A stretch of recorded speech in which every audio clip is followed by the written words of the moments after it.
ना कहे कि अति कुछ हुआ बाउर हो जाला। हाँ तब जे परदेश से चल जाता 2-4 साल खाती आवत तो कितना व्यवहार नरम रहता पति पत्नी के।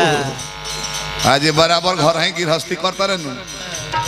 वो लोग बहु वचन में बोलेला कैसे बूढ़ा लो आज वो काका लो बा मेहरारू से डायरेक्ट नहीं खेलो बोल सकत। खाना ले आवा सन रही भी था कि 10-12 को मेहरारू से कहत टेकोई के ले आवे के बाबे खाना ले आओ सन रे काकियो पहले के बोलता नु होई जा धइल बा खा लो लोगिन भी था गांव भर के चलोले बड़ी भोजन बहु वचन में बोलल जाई खा लो लोगिन गलती ना नु लॉगिन कर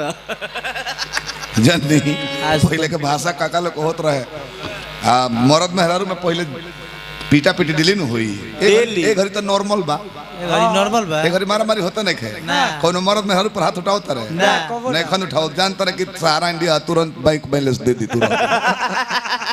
एक ताबड़ तू मरला बड़ा तरह से एक ताबड़ नॉनसेंस कहीं का 4 बजे छुट्टी हो रहा है और 8 बजे तक मछली भरवाता है उधर रह के पहले रहे शिष्टाचार बिना गलती के मेहरारू को मार दिया वो तो अब वो नजर मिला के कुछ मुंह नहीं बनावे के रो लो ज्यादा दर्द बा भोर में मोटर उठाओ खेता खेती नहीं घर भाग जाओ पहले चलते रहे भागा भोगियाला एबरा भागा भोगियाला बात बा संग ही मोटरसाइकिल पे बैठाओ नहीं घर घुमावा संग ही लेके आओ मुझे रह जाता नहीं एबरा जुग जमाना स्टैंडर्ड हो गई महाराज जोहर माहौल आग लगावली दाम बात हो गई पहले जोहर खा के मर जाइलू फसरी लगा लीलू बाकी मरद से बोली लो ना बरोबर रहे नु जी सर एक घड़ी रसरी लेके दे दे तो फसरी के होना लगे वो तो अरे फसरी लगा चाहत रहा कि मर जाए राज काटे खातिर नाती मुड़िए पर हफ्ता रहे ही जा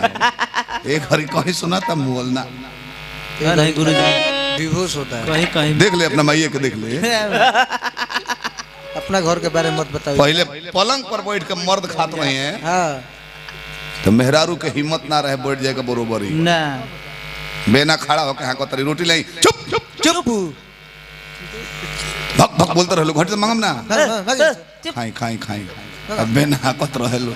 कैसन समय रहे ये बेरा देखता नहीं मोगी जल जाए कि चाउमीन खाती है बेलचा से बेलचा मर दौड़ दो तो नीमक कम है ना जाकर नीमक लाके छिड़कता रहे ऊपर से एक प्लेट और तले फिर गरमाइल बड़ी तो ना इडियट है ना तू थोड़ा सा डालना था ज्यादा